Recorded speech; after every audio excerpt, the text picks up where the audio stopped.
Bueno, buenas tardes. Pues damos inicio a este espacio que para un grupo de los que estáis aquí es como el tercer momento, ¿no?, de esta lectura compartida del libro, del cuadernillo de Cristianismo y Justicia, pues, y que tenemos la suerte de tener aquí al autor. Así que hoy era sesión especial, ¿verdad?, a dos voces, con Eduardo Escobés, que ha estado dinamizando este proceso y de los que, bueno, ellos ya se presentarán, ¿no? Pero sí que quiero daros la bienvenida en nombre del Centro Loyola, que para nosotros y para la Iglesia en general hoy ha sido un curso y un año especial dedicado o inspirado por el Jubileo de la Esperanza y llamados a ser peregrinas y peregrinos de esperanza, ¿no? Y cómo no, cristianos y cristianas, esperanza, pues la cara de la misma moneda, ojalá, ¿verdad? Que sea también ese par de zapatos, ¿no?, que nos hacen caminar personas como personas de fe, llamadas a ser levadura, sal, luz, ¿verdad?, en este mundo nuestro, en este siglo XXI. Bueno, pues eso, como decía, es la sesión dedicada a compartir esas experiencias y toda la reflexión, ¿verdad?, desde la experiencia y ese recorrido de Javier Vitoria y de Edu Escobés, que diría yo son dos personas creyentes, intelectuales, militantes, de esa teología del Dios de Jesús que se encarna en las mujeres y hombres de hoy. Así que los dejo y os dejo con ellos. Vale, es que ricasco, Edith. Pues vamos a arrancar. Se oye bien, se va a grabar, digo, para que nadie diga burradas después cuando haya que participar, que sepáis que va a quedar grabado, para bien o para mal. Bueno, pues Edith nos hacía la introducción. Durante algunos espacios, algunas sesiones estos últimos meses hemos tenido la oportunidad de hacer una lectura compartida de este cuaderno, que ya hace bastantes meses lo tenemos entre las manos y el que Javi Vitoria es su autor. En su momento nos parecía un cuaderno necesario para dialogar en un tiempo como el actual, y por eso provocamos pues ese espacio. Y nos ha parecido hacer ahora, en junio, este espacio más abierto, en el que Javi se presta también a compartir, no a dar una charla, pues no es una charla, vamos a intentar que sea una pequeña conversación con algunos apuntes sobre el texto. Quien quiera profundizar ya ahí lo tiene y que lo lea. Y que nos ayude también a entender algunas de las claves y llevárnosla. Es decir, si no vamos a leerlo entero, por lo menos algún apunte sí que nos podemos llevar, ¿no? Javi es conocido de Bilbao, de toda la vida, del Atleti. También. Otros no somos del Atleti, pero bueno. Pero convivimos bien con Javi y con todo ese mundo. Teólogo, presbítero y además una persona de referencia en el pensamiento social, en el pensamiento cristiano, y también con una práctica de vida que avala lo que escribe. Porque Javi, por un lado, a veces escribe denso y otras veces escribe muy claro. Bueno, yo diría que incluso cuando escribe denso, escribe claro y contundente, como también el verbo. El verbo de Javi, que le conocéis durante años, es claro y contundente. Y además, durante mucho tiempo, cada vez que hablaba, ocupaba mucho espacio, porque lo hacía con claridad, con visión y también con un verbo rápido a la hora de reflexionar y de pensar. Entonces es una suerte poder contar con él durante esta tarde, ¿no? La esperanza ha sido parte de la reflexión que nos va a compartir, y ese cuaderno de alguna manera nos pone frente a la realidad de hoy, que no sé si es de esperanza, pero quizá mirando algunas grietas o algunas esquinas podamos encontrar un poquito de aire fresco. No es fácil encontrar ese aire fresco o esas grietas, pero son necesarias y mucho más desde una mirada creyente. El Dios de Jesús, que es nuestro Dios, no es el Dios, otros dioses, es el Dios de Jesús de Nazaret, pues nos pone encima de la mesa una realidad, que es también la que Javi nos va a poner, que tiene que ver con la promesa y con una promesa de futuro y una promesa de esperanza. Javi en el cuaderno nos dice que, aunque parece que el mundo ha cerrado la puerta a la esperanza, existe y está en nuestras manos, más de lo que pensamos, a pesar de todo, ¿no?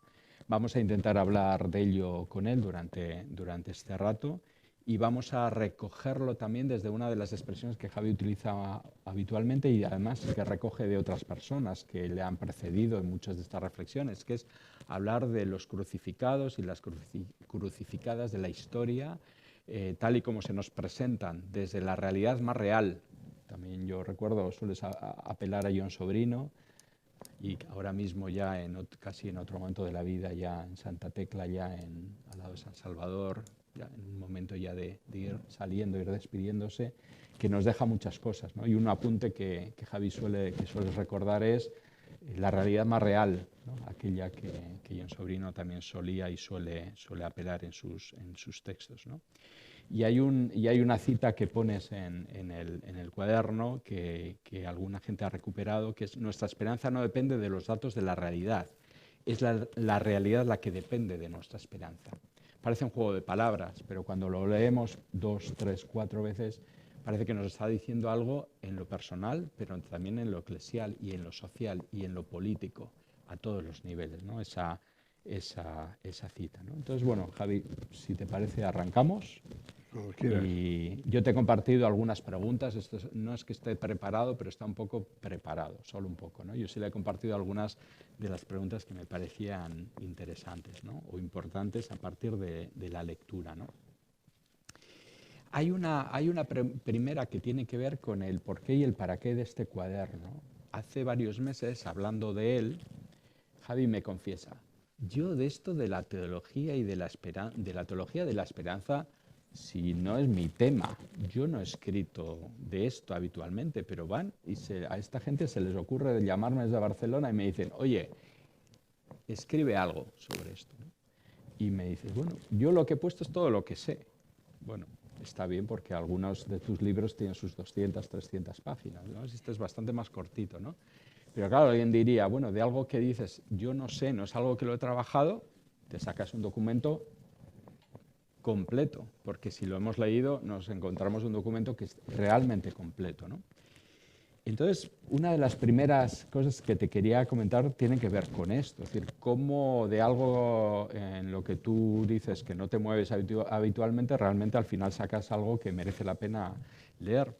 Y para eso quería sacar dos apuntes del texto, ¿no? Hay un lugar donde entiendo que tiene que ver el por qué al final dijiste que sí, que dices así: la teología de la promesa desautoriza una teología de la historia del hay lo que hay y la postula como teología de la esperanza. Yo releyendo digo, pues ha tenido que tomar de aquí, ¿no? De esa teología de la promesa. Y luego hay otra parte un poquito antes que claro, cuando uno la lee dice: pero ¿cuál promesa o cuál esperanza, ¿no? Y dices: en la actualidad, la idea del futuro como promesa de una vida vivible y digna, o de una vida con derechos para todos los seres humanos, está amortizada. Y te quedas tan tranquilo, dicho. Es verdad que es al inicio, que es donde haces un marco, un contexto, ¿no? General. Claro, yo leo la primera y digo: bueno, pues de la teología de la promesa se conecta. Pero por otro lado leo esta afirmación tan contundente y digo: pues si está amortizada, pues estamos mal, ¿no? Entonces, bueno, ¿qué te lleva a escribirlo más allá de la petición que te hacen y del compromiso con la gente que te lo pide? ¿Y qué te removió o qué te empujó el lograr escribir todo lo que has escrito? Bueno, primero, Arratsaldeon, buenas tardes. A ver, voy a precisar alguna cosa que has dicho. No es que yo no había trabajado sobre la esperanza, sino no había trabajado en los últimos años, no me había dedicado a ese asunto. Había escrito alguna vez sobre la esperanza y además era un tema bastante importante. A mí escribí este cuaderno de Cristianismo y Justicia, en primer lugar, porque estábamos ahí dándole vueltas al tema de la esperanza, porque es una especie de recurso, de decir, no tenemos esperanza, estamos sin esperanza. Y había dado yo una conferencia hace un montón de tiempo en Cristianismo y Justicia sobre esta cuestión, y bueno, pues estábamos ahí. Y estando en ese lío, me apareció este libro de Marina Garcés, que es una de mis provocadoras, que es una mujer filósofa que escribe cosas para mí muy interesantes. Y escribió este cuaderno que se llama El tiempo de la promesa. Y aquí está citada en el cuaderno. Aquí es donde ella dice que el futuro no se recibe en este momento como promesa, sino como amenaza. Y entonces estas cosas que me suelen pasar a mí, cuando leo esto, ¿qué me pasa? Pues es una provocación para la tradición cristiana. Entre otras cosas, porque se nos ha olvidado la categoría promesa en la reflexión teológica y en la reflexión catequética. Y además porque nosotros creemos al único profeta judío, voy a llamar a Jesús profeta y judío, al único profeta judío que ha dicho que la promesa se ha cumplido. Que la promesa de Dios se ha cumplido. El único que hay en la historia del judaísmo que ha dicho que la promesa se ha cumplido es Jesús de Nazaret. Que Dios ha cumplido su promesa. Y entonces me piqué y escribí eso. En lo que estoy de acuerdo con la Marina y con lo que no estoy de acuerdo, pero escribí eso. Y escribí eso primero para hacer una reflexión histórica sobre cómo ha vivido la esperanza la gente de mi generación, que la ha vivido de una manera diferente a vuestra generación y a la que ahora es joven, o más joven. Nosotros, de alguna manera, yo pertenezco a eso que se llama la generación del 68, aunque yo no estaba en París, sino en el seminario acabando la teología. Pero todo aquel optimismo histórico de aquella época, que se confundió fácilmente con la esperanza, y que el cristianismo aceptó que el primer sinónimo de la esperanza es ser optimista, lo cual es absolutamente falso, absolutamente falso. Si uno quiere ser optimista, es mucho mejor tomarse un gin tonic que otra cosa. Y eso te pone optimista en la vida. Pero no tiene que ver con el optimismo cristiano, optimismo histórico, como digo en el cuaderno. Entonces, yo había hecho esa revisión de mi generación y esa revisión pues, se encuentra siempre con cómo se realiza la promesa en la historia de Jesús, a la que volveré, no me quiero alargar mucho. Y segunda cuestión que me provocaba escribir la esperanza. Nosotros, en realidad la Iglesia tiene el riesgo y el peligro, alimentado por lo que voy a decir a continuación, de cada vez que habla de esperanza, hablar simplemente de inmortalidad y de vida después de la muerte. Es decir, el libro de Javier Cercas, Un loco de Dios en el otro mundo, le mueve esa pregunta que a él le parece la fundamental, que se le puede hacer a un papa, ¿no? Si hay inmortalidad, si hay vida eterna, porque eso es lo que le quiere decir a su madre. Pero fijaros que a mí no me parece el problema más importante que tiene, lo más importante que aporta el cristianismo a la vida humana, no me parece lo más importante. Sobre todo que no me parece lo más importante que aporta a los beneficiados por el sistema, que además tenemos 84 años y seguimos viviendo. En Bilbao, dice, si además somos inmortales, vaya hecho yo. Ahora, si los de Gaza no son inmortales, si no los resucita nadie, y los del Chad, y los del otro lado, y los de millones y millones de hombres y mujeres que se mueren todos los días de hambre, sí. Si no hay quien les resucite, entonces quiero decir que la perspectiva de la inmortalidad, que es lo que aprendimos en aquellas historias de los novísimos, pues no me parece a mí lo que me lleva a reflexionar sobre la esperanza, sino una pregunta anterior. Si puede haber vida antes de la muerte, vida para todos los seres humanos. Si hay esperanza de vida para todos los seres humanos antes de la muerte. Si hay alguna posibilidad histórica, no algún sueño histórico, sino alguna posibilidad histórica de que haya vida para todos los seres humanos antes de la muerte. Y me parece que esta es la gran cuestión. Y he dicho que a veces en la Iglesia no ayuda mucho. ¿Por qué? Pues por algo que lo podéis comprobar todas y todos. Estamos acabando la Pascua, 50 días. El domingo que viene acabamos la Pascua, 50 días. En todas las oraciones de la liturgia de Pascua, tanto en la colecta como en la que se hace antes de empezar, en el ofertorio, como en la poscomunión, más del 90% de las veces que se habla del efecto de la resurrección, se habla de inmortalidad y de vida eterna. Y yo digo, ¿y el otro efecto? O sea, otros efectos que tiene la resurrección de Jesús, por ejemplo, que podemos pasar de ser seres vivientes a ser hombres y mujeres capaces de dar vida a los demás. Es decir, que somos templos del Espíritu y que vamos a celebrar el domingo esto del Espíritu Santo, que es uno de los efectos fundamentales de la resurrección, que nos cambia nuestras capacidades para convertirnos en hombres y mujeres capaces de dar vida a los demás. Eso no aparece por ningún lado, o aparece de vez en cuando. Y como hay una ley que aprendimos cuando estudiamos teología, de que la ley de la oración es la ley de la fe, ¿qué pasa? Al final, cuando hablamos de esperanza, siempre al final nos reducimos a esto. O sea, bueno, viviremos, habrá algo después de la muerte. Y a mí me ha parecido importante trasladar esto a la historia. Es decir, hasta qué punto la esperanza cristiana tiene alguna repercusión en la historia antes de la muerte y no solamente para después de la muerte. Y esa es la provocación a la que yo he tratado de responder. Muy bien, es interesante porque nos coloca también en el hoy y en el mañana, que es algo que planteas en el cuaderno, y nos plantea también en una lógica de encarnación. Es decir, cuando hablamos de encarnación no estamos hablando de abstracciones, sino de un Dios que se compromete y que está presente, que mira la historia y que se deja afectar por ella. Y dejándose afectar por ella se hace presente, ¿no? Y se compromete con ella. Bueno, vamos a ver si a lo largo del recorrido, un poco de la conversación, nos vas aportando alguna luz, ¿no?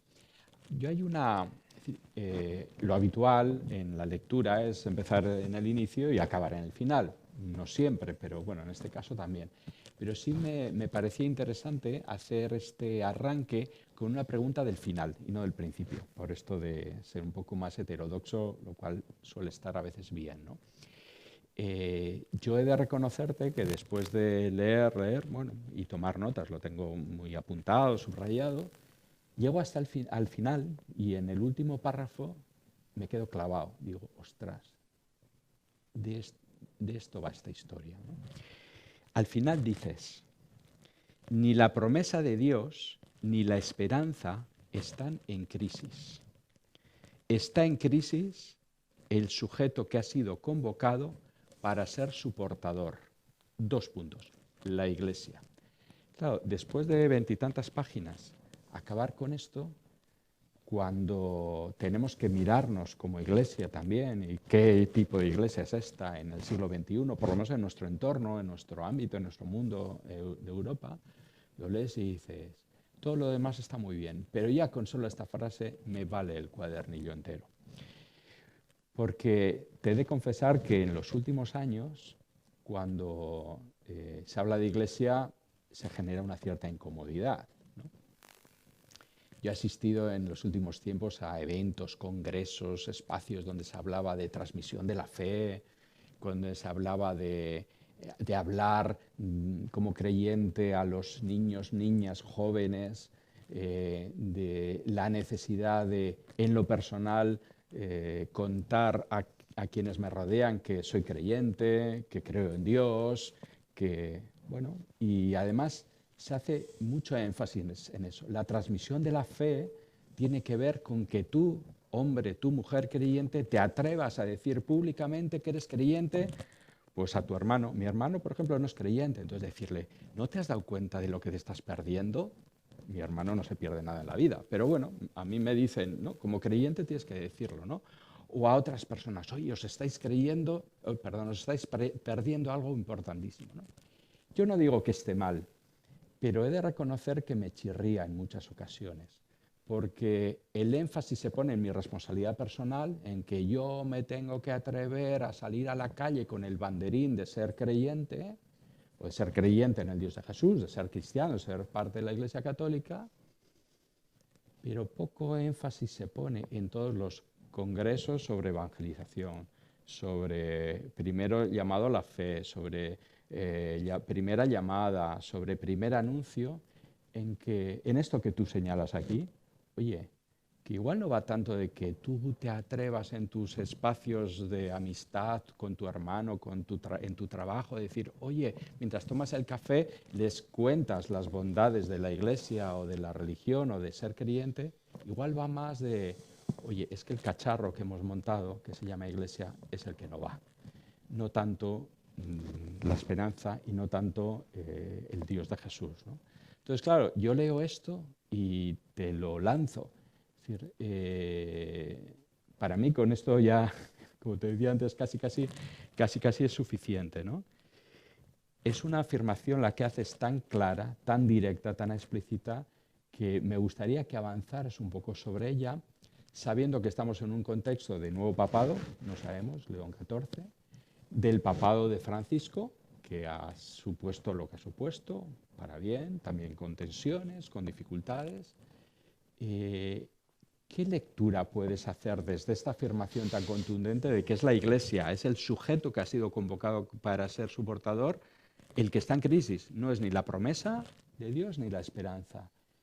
¿Cómo lo podemos leer ahora con el papado de estos años, con la mirada hacia la Iglesia que tenemos ahora? A ver, luego lo explicaré por qué, pero primero lo han citado hace un momento. Que somos peregrinos de la esperanza, ¿qué quiere decir? ¿Qué quiere decir? Somos portadores de algo. Somos portadores de algo.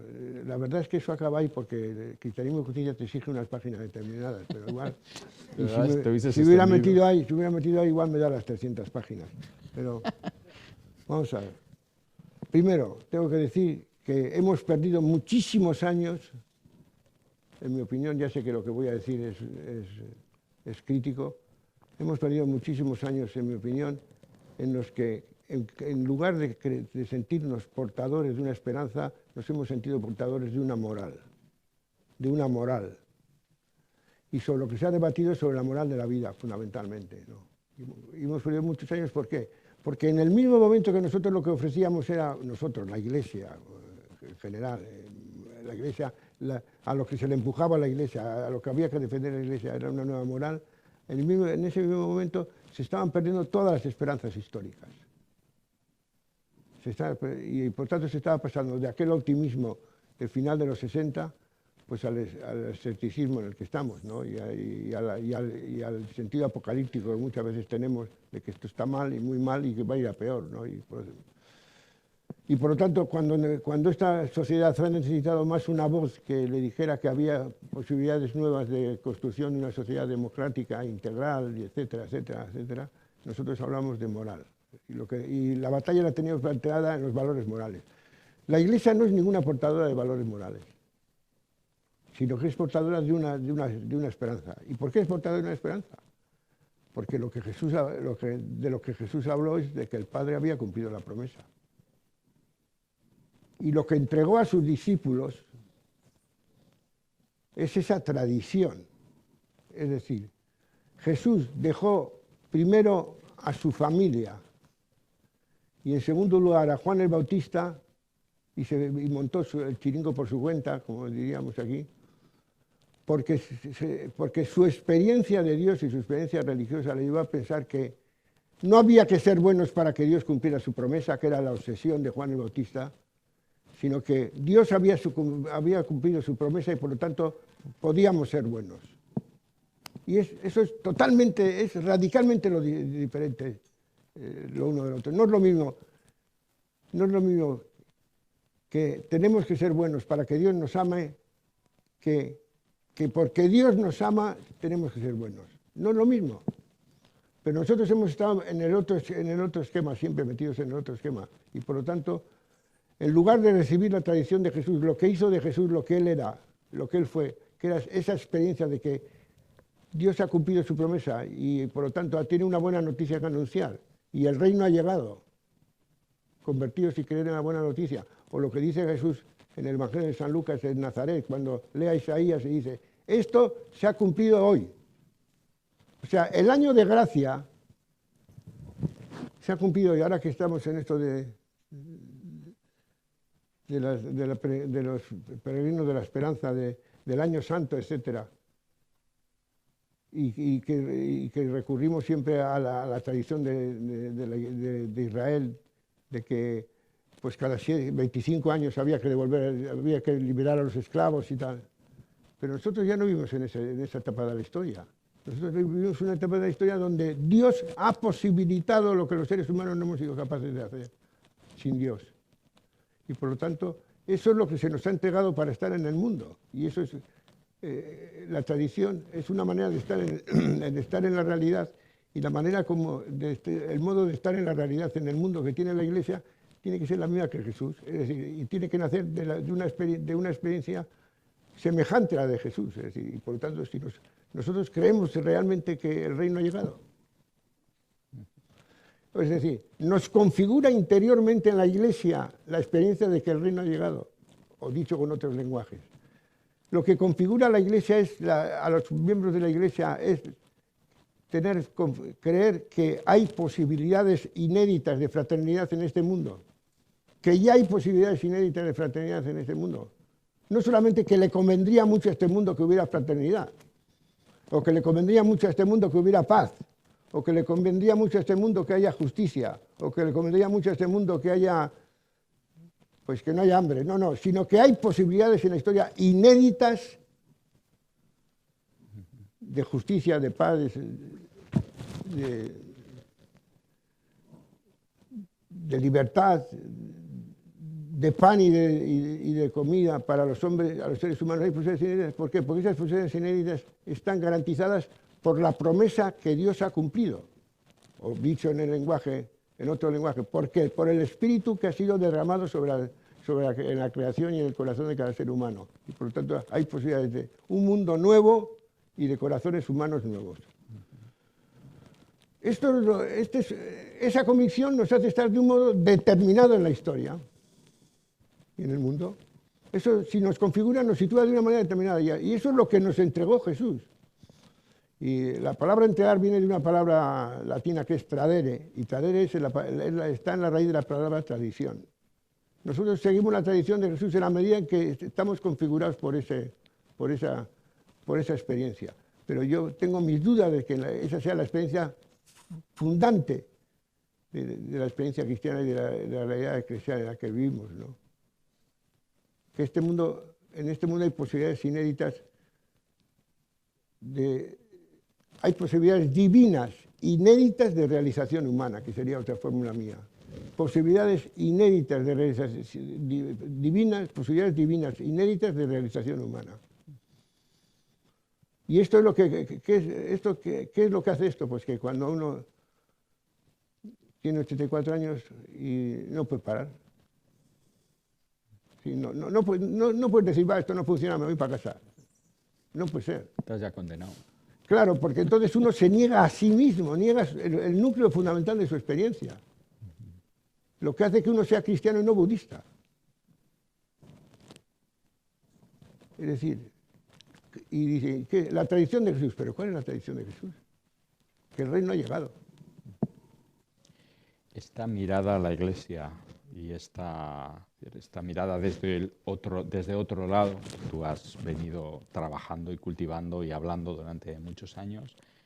¿Tú crees que en los últimos, y a partir de ahora con estos cambios, verdad que cambia un papa, pero no sabemos si la Iglesia cambia, ¿tú crees que puede haber algún camino? Recuerdo hace años, más en temas de elección de obispo, me acuerdo una vez dijiste, mira, si tú tienes si en una pecera metes peces solo rojos, cuando sacas solo va a salir uno rojo. No.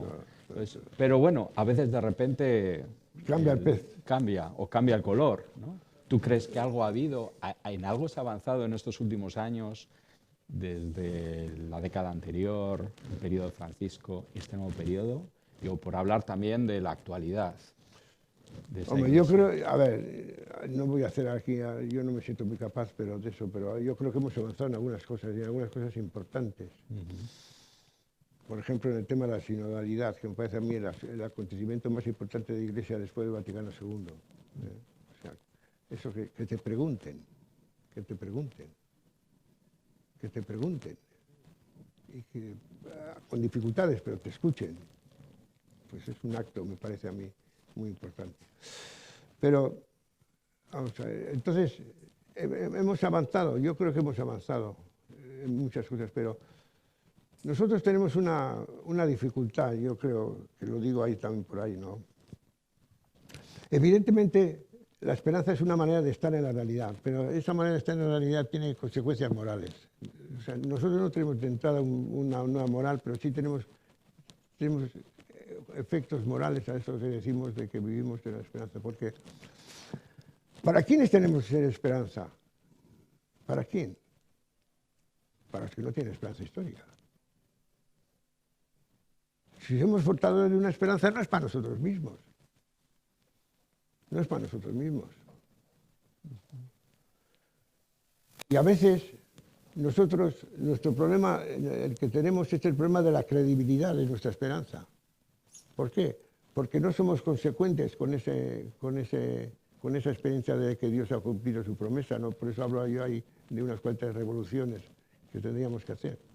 O dicho de otra manera, ya que vamos aquí a juntar todo. ¿Cómo somos contraste paciente que dicen los obispos que tenemos que ser? Yo creo que hay que ser contraste. No sé si hay que ser paciente, pero contraste sí. Contraste, ¿cómo podemos ser contraste paciente si somos iguales que todos los demás? Como dicen todas las encuestas sociológicas. Hace más de 30 años una investigación de Andrés Tornos, un jesuita, sobre cómo éramos los católicos. Decía que los católicos no nos diferenciábamos más que en el caso de fanatismo del resto de los católicos. Y eso también me enfadó mucho y escribí un cuaderno. No por esto, sino por fe y secularidad. Sí. Ningún obispo se levantó y dijo, pero que somos iguales que el resto de los ciudadanos, si no somos fanáticos, más que en el caso, exceptuando el caso del fanatismo. Pues, entonces, ¿cómo vamos a ser sal del mundo? Tenemos problemas, porque no estamos aquí para salvarnos, sino para salvar. Y este mundo necesita salvación. Cuando hablas de salvar y de salvarnos, me suena mucho a algunos espacios eclesiales, también no eclesiales, donde lo importante es que cada quien se salve a sí mismo, se descubra desde dentro, ¿no? Algunas tradiciones también dentro de nuestro ámbito eclesial acaban siendo desde una lógica muy personal y muy intimista, ¿no? Es decir, hay ahora mismo algunos caminos, algunos respetuosos, que los puedes mirar con respeto, pero que quizá algunas personas nos inquietan porque ponen tanto énfasis en descúbrete, sánate, cuídate por dentro, descubre que Dios te ama, que acaban olvidando no solo la encarnación en la realidad, sino que es salvar, no salvarme a mí individualmente y a ti individualmente y al otro individualmente, cada quien en lo suyo, desde una apelación, no sé si al Dios de Jesús, sino a una deidad, ¿no? Mira, el Dios cristiano es el Dios de la intimidad, más íntimo que yo mismo, decía San Agustín, de la intimidad. Y también es el Dios de la naturaleza, pero sobre todo es el Dios de la historia. Y cuando digo que es el Dios de la historia, quiero decir que es verdad que le encontramos a Dios en la naturaleza, y en la belleza, y en la verdad, pero sobre todo en la belleza. Y es verdad que le encontramos a Dios en el interior de uno mismo. Y como suelo decir yo, una de las cosas que nos pasa en este momento es que es un tiempo para submarinistas y lo que hay es surfistas. Es muy complicado esto. Si hay que, en vez de profundizar, hay que estar ahí encima de la ola, pues creo que no vamos a entrar a fondo. Pero también es el Dios de la interioridad. Pero cuando uno se encuentra con el Dios de la interioridad, o con el Dios de la naturaleza, o el Dios de la belleza, y se confronta con Jesús, descubre que Jesús no niega esa imagen de Dios, sino simplemente te recuerda que ese Dios de la belleza y ese Dios de la intimidad dice: tuve hambre y me disteis de comer, tuve sed y me disteis de beber. O aquello que ya he dicho al inicio, ¿no? Es decir, que los vicarios de Cristo son los crucificados de la historia, cosa que decían los santos padres. No se lo inventó González Pablo, sino que González Pablo lo descubrieron los santos padres, ¿no? ¿Y para qué estamos? Pues estamos para evitar que se siga crucificando en esta historia, como se crucifica todos los días. Yo todos los días pido por aquellos que mueren como Jesús de Nazaret antes de tiempo. Te lo digo en la Eucaristía. Muertos, pues, los que van a la Eucaristía se saben de memoria, pero lo pido todos los días. Por aquellos que han muerto como Jesús antes de tiempo, víctimas de la injusticia. Todo el mundo tranquilo, nadie es injusto allí. De la violencia, no, todos somos pacifistas. De la intolerancia, bueno, y de la indiferencia, Ya estamos todos en el saco. Porque, a ver, nosotros estamos acostumbrados a hablar de la muerte del morir, pero no de la muerte del matar, de la que se han olvidado todos los filósofos, todos los sociólogos, pero el problema es que en este mundo la muerte del matar es muy importante, importantísima. Entonces, estamos para evitar eso, decía Yacuría, para bajar a los crucificados de la cruz, para evitar que la gente muera en una cruz. O al menos cuando no se puede hacer nada, yo, como ya sé que luego hay muchos problemas y muchas dificultades y a veces no llegamos y sentimos cierta impotencia, etc., yo suelo recordarle una cosa que dice Etty Hillesum, que lo dijo en un barracón de un campo de exterminio en Auschwitz. Al menos podré ser bálsamo para las heridas de los demás. Pero eso significa que el otro y el que sufre es mi referente fundamental para cuando quiero ser peregrino de la esperanza. Es mi referente fundamental. Y me sirve mucho lo que acabas de decir para conectar con algo que tenía aquí apuntado, que también es un párrafo que das en el clavo en esa línea. Dices así: el mensaje cristiano de la esperanza hace que los cristianos tengamos que oponernos no solo a los escépticos y a los despreocupados, sino también a los trágicamente resignados que se preocupan mucho, pero que no hacen nada y miran el combate histórico como una empresa desesperada. Yo cuando leí esto, primero dije, ostras, míratelo. Segundo, compártelo para que el resto también se lo miren. Porque el tema de es que ya no se puede hacer nada, es que esto es así, es que estoy preocupadísimo, pero cierro el asunto y me paso a otra cosa, probablemente sea el comportamiento que uno puede decir desde el punto de vista humano, quizá para sobrevivir desde el punto de vista individual, ¿no? Pero de alguna forma también te saca de la responsabilidad que tienes, que tenemos como creyentes, ¿no? Yo cuando lo leí dije, ostras, aquí Javi toca a todo el mundo, le reparte leña a todo, a la gente escéptica. No sé si aquí habrá, pero ahí y en nuestras comunidades, grupos y entornos, un montón. A la gente despreocupada también, y tenemos un trocito de despreocupación también cada quien. Pero también a esa otra gente que todo es gravísimo, pero hasta ahí llegó. A ver, primero cuando yo escribo, cuando yo predico, al primero que le doy caña es a Javier Vitoria. Que quede claro. Está muy bien eso. A ver, yo soy tan pecador como todos, y no lo digo desde fuera, sino desde dentro. Pero a ver, vamos a ver. Siempre se puede hacer algo. Siempre se puede hacer algo. Otra cosa, luego, si ya hacemos algo, igual hay que preguntarse qué es lo que yo tengo que hacer, qué es eso, o es otra cosa. Pero siempre se puede hacer algo. Por ejemplo, el domingo pasado, yo tenía la Eucaristía a la hora de la concentración que había en Moyúa por Palestina, y hablé de eso en misa, claro. A ver, ¿hubo mucha gente en Moyúa? Pues sí, pero siempre puede haber más. Es decir, menos que el día de la Gabarra. Sí, pero no se juega nada. En la final de Copa en realidad no se juega nada importante. Bueno, no tan importante como lo que está jugando en Palestina. Un poquito claro. Para los que sois del Atleti. Yo soy del Atleti. Pero vamos a ver. A mí me gustaría que lo de Palestina movilizará a 1 millón. ¿Por qué? Porque está en juego,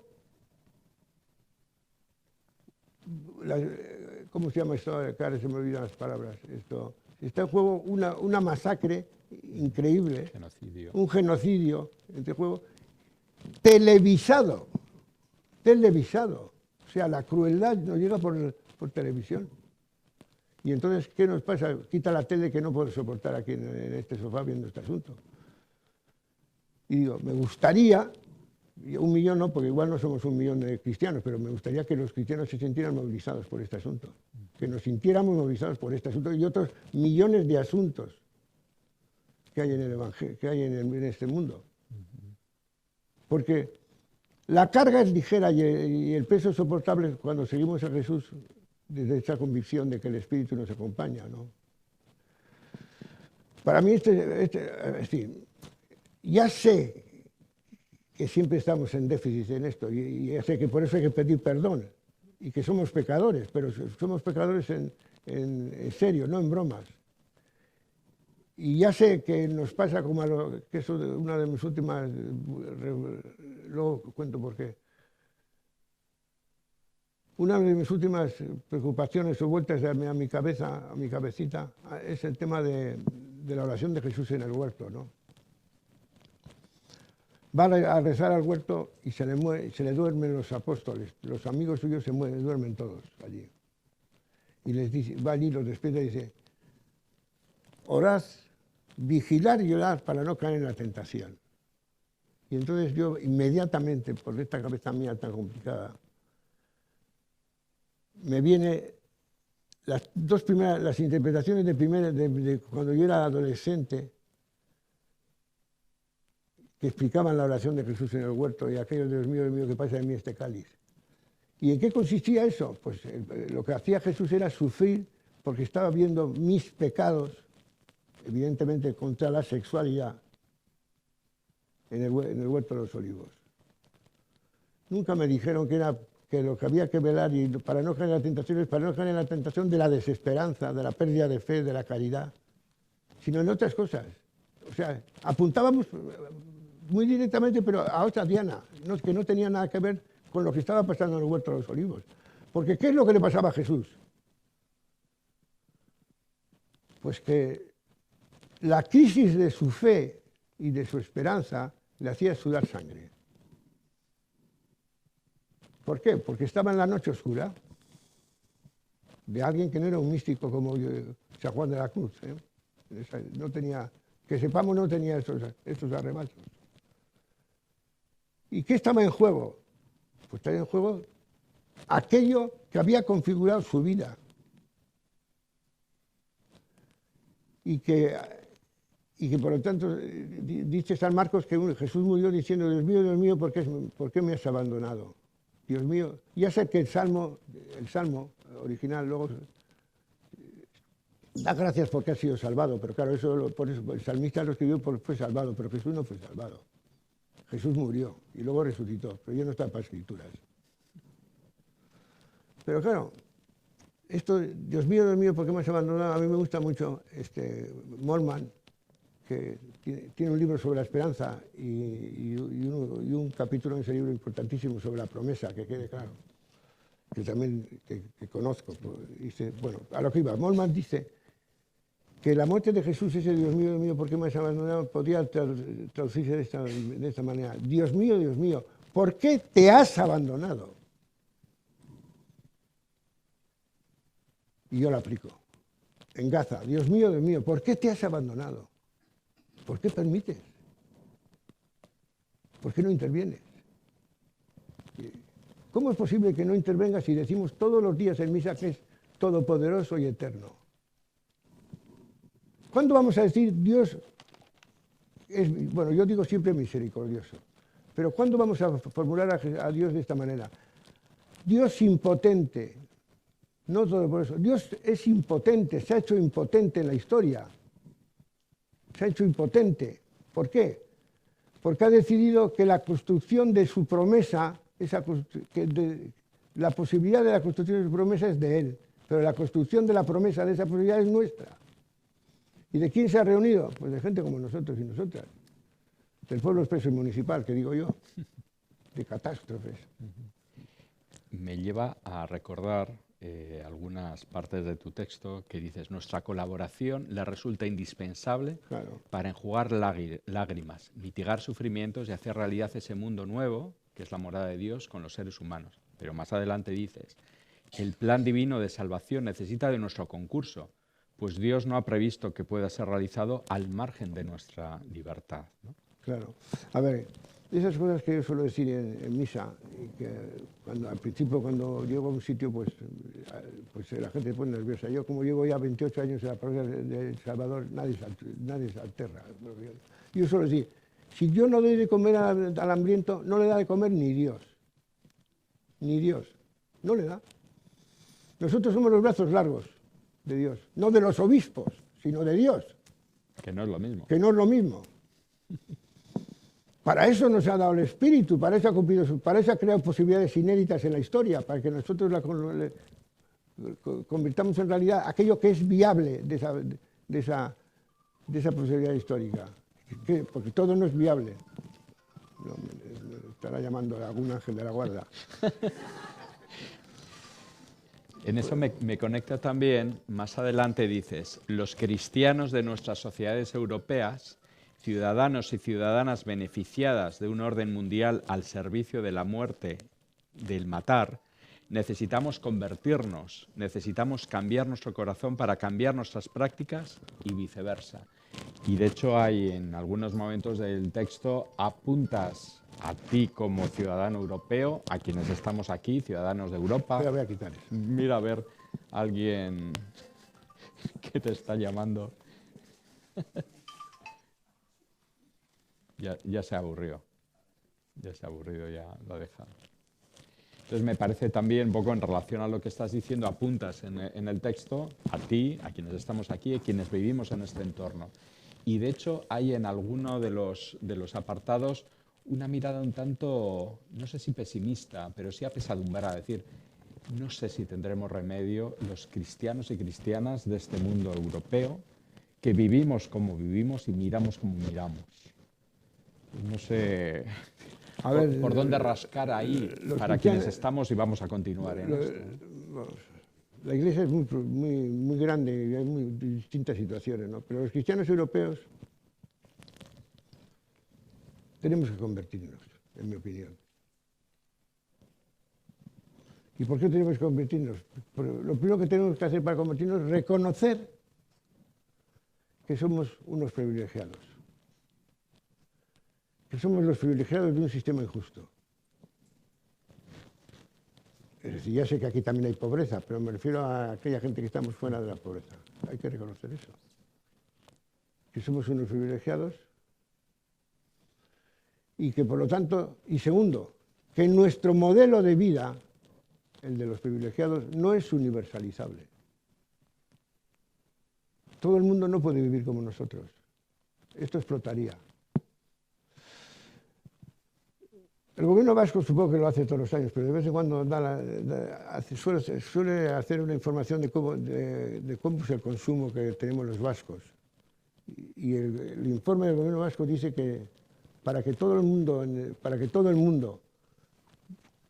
consumiera lo que nosotros consumimos, necesitaríamos planeta y medio más, o medio planeta más.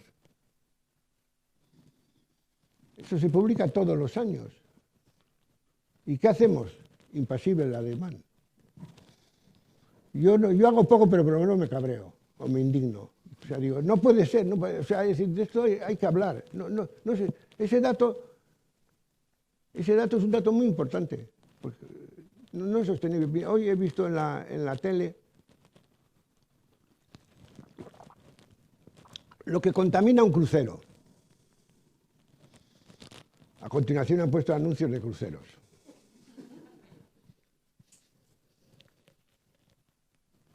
Lo que contamina un crucero mata, ¿eh? Y un avión más. Lo que menos contamina es la bicicleta. Pero bueno, pero tú ves lo de, a ver, el crucero y el avión, lo que contamina. ¿Y ahora qué hacemos? Pues hacemos peregrinaciones religiosas a Roma en avión o en crucero. Los que estamos celebrando el jubileo. ¿En nombre de quién? Pero insisto, yo no me siento yo coherente conmigo mismo. Yo lo digo a pesar de mi incoherencia, pero porque responde a lo que yo creo que es la verdad del Evangelio. Y con ello no me siento, insisto, no siento ninguna superioridad. A mí me ha tocado pensar y escribir y cumplo esa misión en la Iglesia. Pero nada más. Yo soy también un beneficiado. También soy un beneficiado. Y sé que mi modo de vida no es universalizable y que tengo que cambiar. Pero me parece que es un tema fundamental. Ese modelo del que hablaba mi buen amigo González Faust, la necesidad de vivir en una sobriedad compartida. O sea, ser sobrios en el consumo, ¿para qué? Para que otros tengan vida. Para que otros tengan vida. No hay mayor actividad espiritual que esa, o mejor actividad espiritual que esa, porque el espíritu en la Iglesia, el espíritu en el cristianismo, cuando se quiso decir que era divino, se dijo que era dador de vida. No que era omnipotente, sino que dador de vida, daba vida. Y que donde está el espíritu brota la vida. Y donde la vida da más de sí, allí está el espíritu. Su mediador puede ser un cristiano o un no creyente, pero si la vida da más de sí, si la vida crece, si la vida ayuda a vivir a otros, está el Espíritu de Jesús trabajando ahí, ¿no? Bueno. En esta reflexión que hacías me viene el recuerdo del pasado, a finales de los 80, inicio de los 90, Imanol Zubero, al que bien conoces, escribía en alguno de sus textos en aquel momento sobre la solidaridad. Claro, sí, conozco el libro. La solidaridad tiene que ver también con ponerte en contra de tus propios intereses. Sin esa posición es imposible caminar en ello, ¿no? Y mucho más desde... Dar la vida, que como alguna vez he escrito, es dar algo de mi vida para que otros tengan vida. Pero no dar las sobras de mi vida, sino algo de mi vida, algo que me afecta. Porque esa es otra cosa que a mí me llama mucho la atención, es decir, que nuestra solidaridad global, de sociedad, ahora no hablo de individualmente, que yo no conozco más que la mía y poco más, pero la solidaridad global no afecta a nuestro nivel de consumo. ¿Por qué? Pues porque, por ejemplo, cuando más se ejerce la solidaridad global en este país es en el tiempo de Navidades. Desde noviembre no hay ningún restaurante que puedas pedir una mesa para cenar un viernes o un sábado del mes de diciembre, desde noviembre. A pesar de los bancos de alimentos, a pesar del show de la televisión, de TV, etcétera, no hay. ¿Y qué quiere decir? Pues evidentemente que damos un dinero y somos solidarios, pero sin perder nada, sin ir en contra de nuestros intereses, que es lo que decía Imanol en aquel libro y lo que hemos repetido tantas veces, porque es así. Es así. O sea, nuestro modelo es insostenible. Y por lo tanto, pero insisto, no basta con decir que el modelo es insostenible, hay que decir que hay otras posibilidades históricas y que los cristianos creemos en esa posibilidad histórica porque intentamos creer con dificultad, con temor y temblor, lo que creyó Jesús. Y que cuando uno cree en eso, pues hay un espacio más donde trabajar. ¿Por qué? Porque cree que la promesa de Dios se ha cumplido y por lo tanto que uno no está picando piedra esperando encontrar un tesoro que no va a salir nunca. No. Existe. Tenemos un problema, saber qué es de esas posibilidades inéditas, qué es lo viable en cada momento histórico, qué es lo viable. Y la responsabilidad moral es sobre lo viable de cada momento histórico. Pero hay cosas que son viables. Hay cosas que son viables, que siempre digo lo mismo. Y por lo tanto, nosotros tenemos que ser capaces de convertir esa posibilidad, convertir en realidad eso que es viable. Y siempre hay salidas. Y por lo tanto, no acepto yo cuando se dice no hay nada que hacer. Siempre hay algo que hacer. Y si haces un análisis y no te sale nada que hacer, tienes que volver a hacer el análisis, porque lo has hecho mal. siempre hay posibilidades de convertir en viable algo de lo que es inédito. Hablando, no sé si de la viabilidad, que igual es una palabra como muy concreta, ¿no? Avanzas en el texto y dices algo así como: la esperanza, equipada con las señas de identidad del Jesús resucitado, es interrupción del presente y anticipación en él del futuro humano para quienes no tienen esperanza, los sobrantes y los crucificados de este tiempo, ¿no? Cuando alguien lee esto, uno, más allá de decir, oye, qué bonito, pero qué difícil, uno se pregunta, yo recuerdo cuando la leía y también cuando compartíamos entre varias personas, ¿qué es esto de interrupción del presente y anticipación en él del futuro humano, ¿no? La interrupción del presente como concepto, yo me lo subrayaba para decir, esto hay que preguntárselo, porque, bueno, ¿te acuerdas de estas películas que se queda todo el mundo así quieto y dices, ¿qué es esto de la interrupción del presente como concepto? Uno de mis teólogos favoritos, Juan Bautista Mech, dice que la definición más breve de religión es interrupción. Vamos a ver, ¿qué quiere decir que hay que interrumpir? Pues que hay que interrumpir eso que llamamos el orden. ¿Y qué es un desorden? A ver, cuando se produjo la pandemia, todo parecía estupendo, porque íbamos a ser todos más buenos y tal. Sí, aplaudíamos a las 8 a la gente de la sanidad. Ahora le pegamos en las consultas. O sea, creímos que íbamos a cambiar, y lo dice el Papa muy bien en alguna de sus escritos, pero no hemos cambiado nada. Es decir, y sin embargo la pandemia es fruto del desorden, pero al desorden mundial le llamamos nosotros orden, porque es nuestro orden, el nuestro, el que nos beneficia. Pero en realidad es un desorden. Y por lo mismo, así, cuando dicen un político, la migración tiene que ser una migración ordenada, pero si la migración es un desorden estructural, si además la gente viene en estampida. Y fíjate, tengo yo esta mala suerte, lo dije un día y al día siguiente apareció lo del cayuco ese de hierro, que era, vimos que era una estampida, y cómo se moría gente allí al lado del puerto, en el puerto. Vamos a ver. Entonces yo creo que hay que interrumpir ese orden, hay que interrumpirlo, y hay que hacer todo lo posible para que cambie y se obstaculice. Y segundo, además de interrumpir, hay que anticipar. ¿Y cómo se anticipa? Pues anticipando modos de vida que realmente sean de contraste paciente con el modo de vida que llamamos el orden que tenemos, o el sistema que tenemos de vida, ¿no? Eso es lo que tenemos que hacer. ¿Cómo se hace esto? Pues no lo sé, hay que intentarlo. Pero evidentemente hay modos de vida que no son el que está en el orden del día. Hay otros modelos de vida, es así. Y además siempre, a ver, esa es la función que tuvieron durante mucho tiempo las órdenes religiosas. Las órdenes religiosas tenían la función de recordar a la gran iglesia y a la sociedad, pues, el Evangelio. Y recordar lo que significa el seguimiento de Jesús, etc. Y a eso Mech, volvamos, le cito más, le llamaba que la función de las órdenes religiosas era generar como decía, el shock del Espíritu Santo, la terapia de shock del Espíritu Santo para la gran iglesia, ¿no? Entonces, eso es algo que pacientemente tenemos que esperar que seamos capaces de hacerlo. Yo estoy convencido que si el cristianismo del futuro en estos países europeos no es capaz de ser un contraste con relación al modo de vida de los europeos, seremos irrelevantes. Seremos irrelevantes. Me gusta escucharte de alguna manera lo que antes has dicho. Yo no sé cómo se hace, ¿no?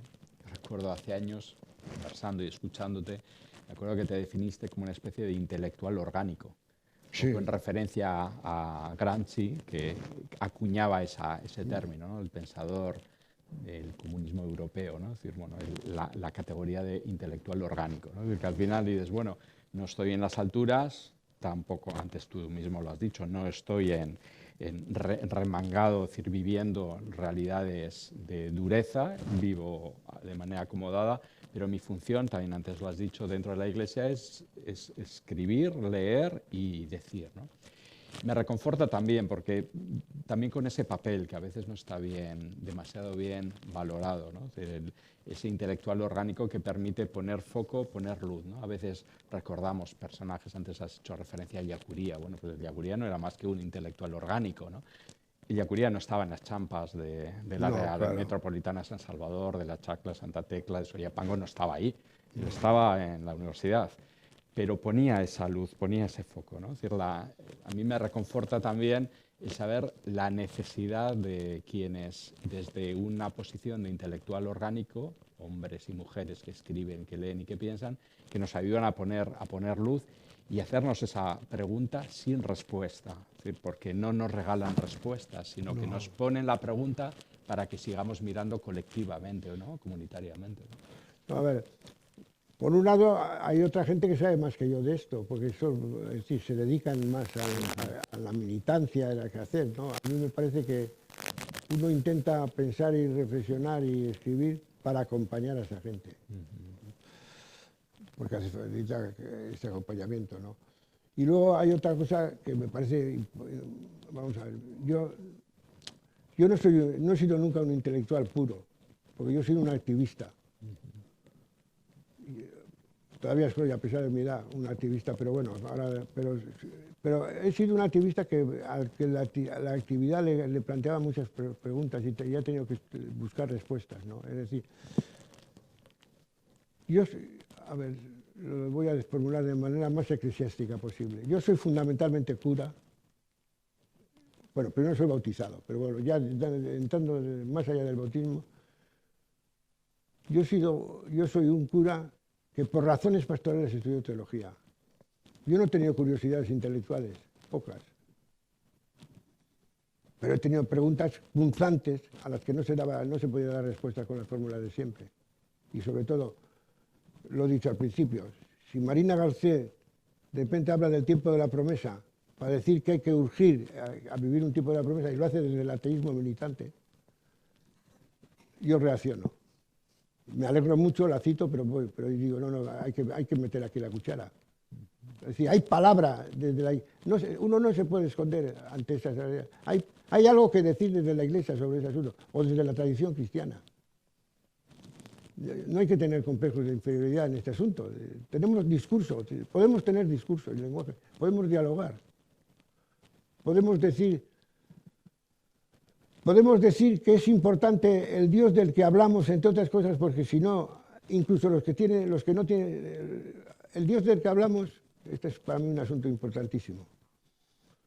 Sin el Dios en el que hablamos, cualquier utopía es una utopía solo para vencedores.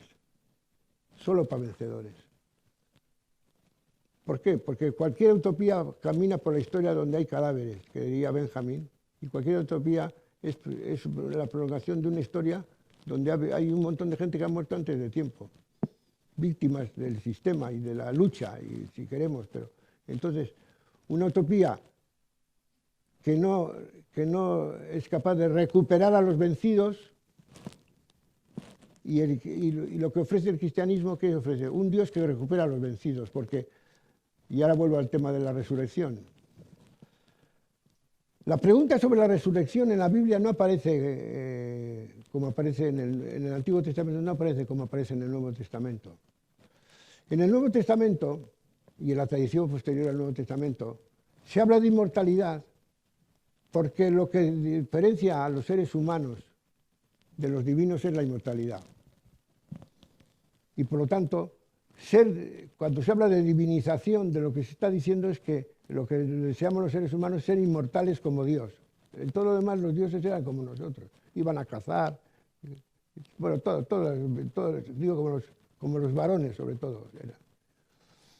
Entonces, pero el tema de la inmortalidad es un tema fundamental para el mundo griego y por eso la primera inculturación que hace el cristianismo, o hace la tradición de Jesús en el mundo griego, no en el mundo hebreo o judío, la inmortalidad es un tema muy importante porque los judíos, los griegos sí esperan en la inmortalidad, esperan o desean la inmortalidad, porque eso les hace dioses.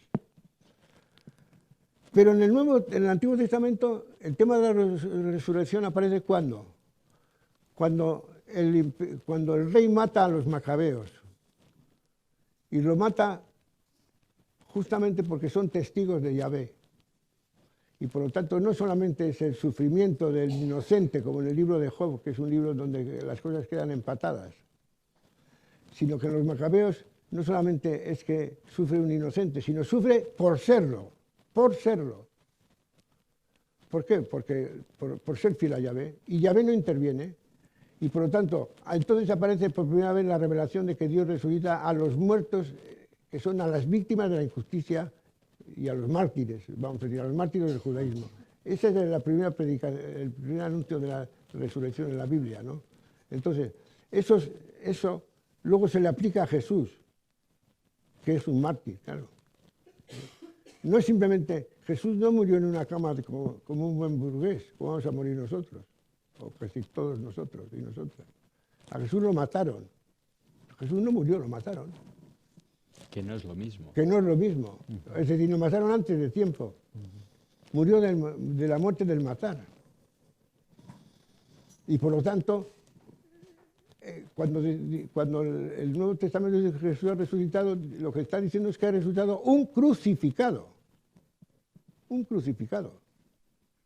Que no se ha ido como aquel profeta en un carro al cielo. No, no, no. Lo han crucificado y ha resucitado. Y si ya ha resucitado, quiere decir que su resurrección no solamente hace justicia a la víctima, sino le da razón justamente de aquello que se consideraba heterodoxo por parte de las autoridades, que era la fe de Jesús, porque claro, a Jesús al final, en la muerte, en el conflicto que genera Jesús hay un conflicto de imágenes de Dios. Y él era un laico de Galilea, de donde no puede salir nada bueno, y se tuvo enfrente a quién, pues a todas las autoridades sacerdotales y religiosas de Israel, que acuden a Pilato porque no tienen capacidad para matar ellos, para ejecutar la sentencia de muerte, vamos.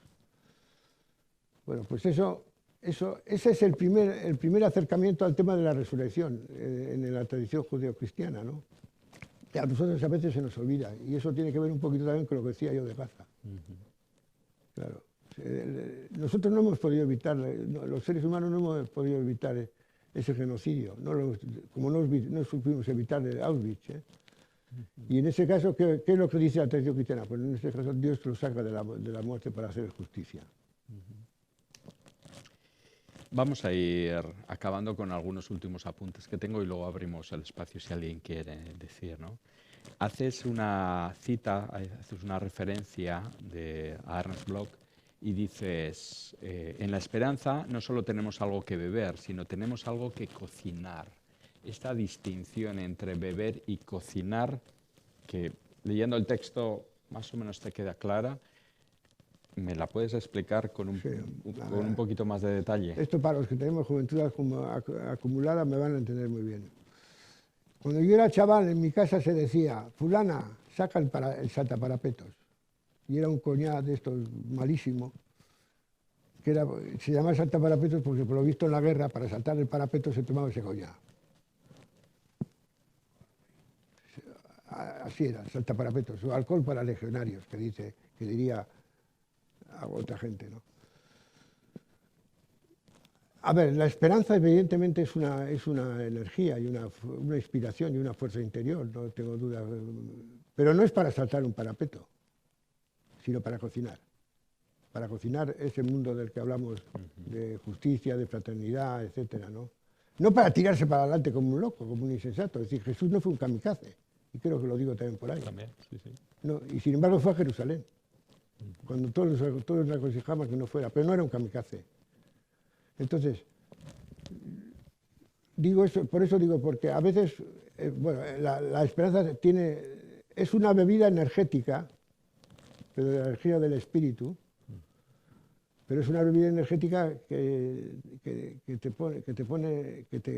pone al servicio de esa nueva realidad que tienes que trabajar para que se convierta o esa nueva oportunidad que tienes que trabajar para que se convierta en realidad, ¿no? Y yo a veces he solido pensar, bueno, alguna gente pensaba, me acordaba, siempre cuando escribo esto, me acuerdo de lo de mi casa, ¿no? Saca el saltaparapetos, que por lo visto, por mi padre que estuvo en la guerra, pues era lo que soplaban para saltar el parapeto. Pues es un poco parecido a lo que yo decía, fuera de guerra, lo que decía yo antes, bueno, si usted confunde la esperanza con el optimismo, lo más barato que hay para seguir siendo optimista es tomarse un gin tonic o un cafelito a media mañana, no descafeinado. Hay gente que toma descafeinado en casa y no en la calle. O aquella gente, otra gente que yo conozco de los varones que dicen, yo en mi casa no bebo nunca. Bueno, ya vas bebido, Corín, que te cuente, que no sepamos. Hay quizá recordar en esa distinción, hace muchos años también Václav Havel, ¿no? Decía, es decir, la diferencia entre optimismo y esperanza tiene que ver con que esto tiene sentido. Eso, y lo que aparece en la primera página. También creo que lo cito, ¿no? se señala también. A ver, ¿no? Quisiera decir un par de cosas y yo termino, para dejar que la gente si quiere preguntar. O sea, la esperanza nos ayuda a tener ilusiones, pero no a hacernos ilusiones, que para mí es otro juego de palabras que no es mío, es de Paco Fernández Buey, que yo lo utilizo, ¿no? Nos hace ilusiones porque creemos en una posibilidad histórica, sembrada por Dios, pero no nos hacemos ilusiones porque sabemos que esa posibilidad puede ser vencida, derrotada en la historia. No fatalmente vencida y derrotada, sino que puede ser vencida y derrotada porque existe el mal y el mal tiene poder. Y por lo tanto, los portadores de la esperanza también tenemos que ser, como dice el Evangelio, sencillos como palomas, pero astutos como serpientes, que dicen las dos cosas. Y a veces somos ingenuos, vamos vestidos de lino y ingenuidad, con un alba y una estola, a esto sí, sudamericana, y nos pegan en todos los lados. Nos equivocamos muchísimo. Pero bueno, entonces, pues yo creo que es importante saber que esto tiene sentido, esto es lo que quería decir. No tienes garantías de éxito, pero sí que tiene sentido trabajar por este asunto y vivir para este asunto, que es lo que dice al que has citado. Sí, Havel. Havel, y que yo repito también muchas veces. ¿Sí? Pues a ver, tu vida se puede llenar de sentido porque vives para esto. Porque has vivido para esto, con defectos, con limitaciones, con pecados, pero has vivido para esto. Y el tema del sentido pues es importante. Y a mí me parece que el tema del sentido de la vida, encontrar el sentido de la vida, en tratar de dar vida a otros, pues me parece muy de Jesús, a mí me parece. Pero bueno. Muy bien. Y muy de, como has empezado, de un heredero de la tradición de Mayo del 68 y de la generación que vivisteis en aquella... Sí, pero a nosotros entonces, yo creo, a ver, vamos a ver, no había discurso teológico sobre esta cuestión. O sea, la esperanza solo era para la muerte. O sea, se tenía esperanza de que cuando uno te murieras, si estabas confesado, o habías rezado las 3 Ave Marías, o habías cumplido con las fiestas de los San José, o los primeros viernes, ibas a poder presentarte en el otro lado con una especie de chartela que decía, ha cumplido. Esa era toda la teología que había, traducida al aula de catequesis de los padres escolapios, que eran como los padres jesuitas, porque también era de los Coscas, y por eso oía de los dos lados. Esa era toda la teología que había, pero la teología sobre las realidades temporales es de más tarde. Es decir, el primero que habla de la teología de la esperanza y cambia todo el discurso sobre la esperanza es Moltmann, y ese libro es del año 68. Y para entonces ya estamos entrando en la crisis. O sea, la Iglesia no tenía discurso sobre este asunto, sobre el sentido de la historia. Y o sea, eso de que la historia de la salvación y la historia profana son una única realidad. La sacramentalidad de la historia, que últimamente se ha publicado en Concilio un artículo sobre eso. La única realidad. Quien dice que hay solo una historia con una doble dimensión, es Gustavo Gutiérrez, espero que lo dice y que habla de eso. Por lo tanto, estamos hablando de los años finales de los 60, principios de los 70. Porque toda nuestra esperanza era si íbamos a vivir o no después de morir. Porque evidentemente en aquella época todavía creíamos que habíamos sido creados inmortales y que por la muerte, por el pecado entró la muerte, que dice San Pablo, y lo leíamos literalmente, y el otro día hubo algún obispo que dijo alguna tontería en relación con eso, y se armó un follón tremebundo, porque leyó eso desde el catecismo, ¿no? Entonces, por el pecado entró la muerte, entonces éramos inmortales. Pero claro, hoy sostener eso es imposible, porque no me van a decir a mí que los de Atapuerca tenían un horizonte vital mayor que el nuestro, ¿no? Pero creíamos en aquellos autores naturales, entonces no había discurso. Entonces lo que había es en las posiciones más avanzadas en relación con los valores de los derechos humanos, vivíamos una dictadura aquí, y por lo tanto pues, con la libertad democrática, etcétera, encontramos fácilmente en las filosofías humanistas, encontramos alimento y confundimos, nos confundimos. Pues estamos aquí. Estamos aquí. Hemos llegado hasta aquí. Quizá alguien quiera hacer alguna pregunta, decirle algo a Javi sobre lo que ha leído o sobre lo que ha dicho. Abrimos un espacio de unos 10 minutos, si alguien quiere. O se puede Si alguien directamente quiere decir algo, aquí. preguntar algo. Sí, ¿qué tal? Buenas tardes. Buenas tardes. Bueno, me ha hecho pensar que creo que la esperanza no puede ser un acto inconsciente de dejar hacer. Considero que debe de adentrarse en las fuentes que te hacen llegar ahí, porque creo que mucha gente es lo último que tiene, ¿no? Y bueno, he hecho unos apuntes que considero que la conciencia es un acto filosófico con el que desnudas las mentiras de alrededor. Que lo último ya no en IA, sino en inteligencia y manipulación social es lo que nos ha estado... Has hecho una mención a la pandemia y creo que nos acorralan la esperanza, porque es el último castillo donde podemos refugiarnos. Y ya termino diciendo que el gobierno vasco carece de credibilidad. Pagó 2 millones de euros al principio de la pandemia para que dijera la verdad. Y luego, bueno, en el último orden mundial nos han puesto a Azcuna, que se le propone como mejor alcalde del mundo, y lo conseguimos. Y este señor eliminó el teléfono de la esperanza. No sé si lo sabéis, pero en el periodo de Azcuna no había teléfono de la esperanza. Gracias. Escuchamos, gracias. Aportar algo Escuchamos a alguien más para... ¿Alguien quiere preguntar, hacer algún comentario, algo que complemente o cuestione lo escuchado en esta tarde? Dale. Al principio de la charla, Javi, has dicho... Sí. No, que al principio de la charla has comentado que no es tanto que está en crisis, ¿no?, sobre la esperanza en sí, sino el sujeto portador de esa esperanza. Y a mí me ha recordado, bueno, pues un seminario en el que estuve, que se hablaba del tema de las vocaciones, de la vocación religiosa y la vocación laical también, ¿no? Y entonces la persona que hacía la exposición hablaba que lo que realmente hay, y él ponía en valor estudios que hay sobre la juventud, sobre todo y tal. Bueno, pues lo comentaba y eso, y decía que lo que hay realmente es vocación a la vida. O sea, al vivir la vida con un sentido profundo. En vez de, a mí me ha recordado un poco lo que has dicho tú de que hay, o de que tenemos una actitud más surfista, ¿no?, que buceadora. Entonces, bueno, yo lo quería comentar porque me ha recordado eso, ¿no?, que seguramente las palabras con respecto a lo que decías tú, de que lo que hay es crisis del sujeto que tiene que portar la esperanza, y esta afirmación que hacía el ponente de este seminario, que decía eso, que lo que hay es crisis de vocación de vivir la vida auténticamente, o sea, en lo profundo. No.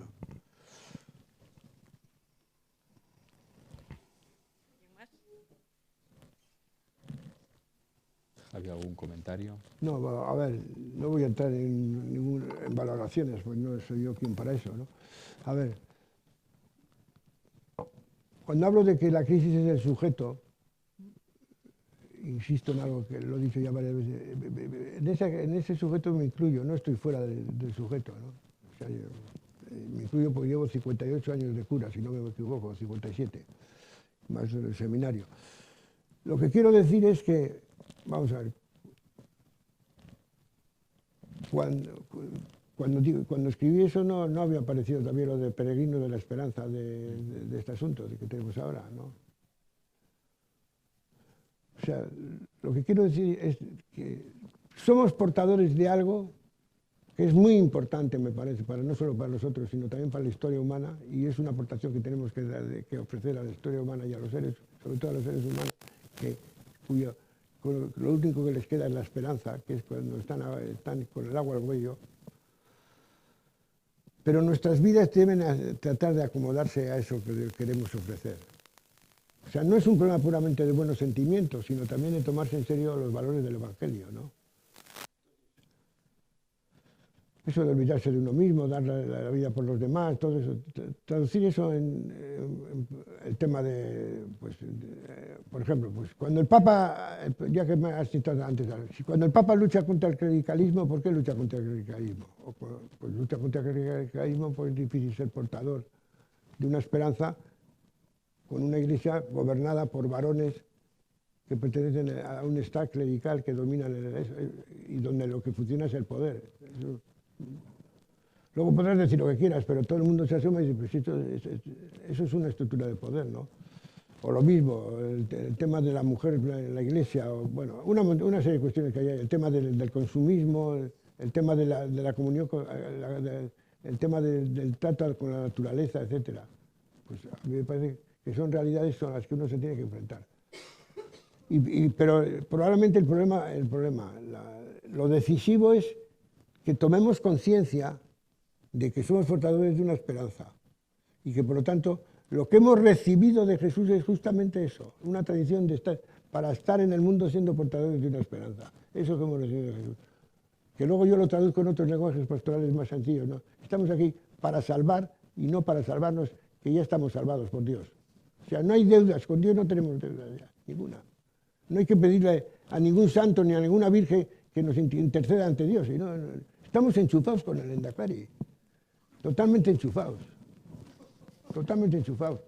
Pero, sin embargo, tú luego empiezas, en la vida pastoral parece que tenemos que seguir enchufándonos y buscar mediadores que pedimos que le pidan al Señor que nos amen. Pero sí, es posible que nos amen más de lo que nos ama. Se ha dado a sí mismo en el amor. ¿Qué nos puede dar más que su Espíritu y su Hijo? No nos puede dar más, es lo único que tiene.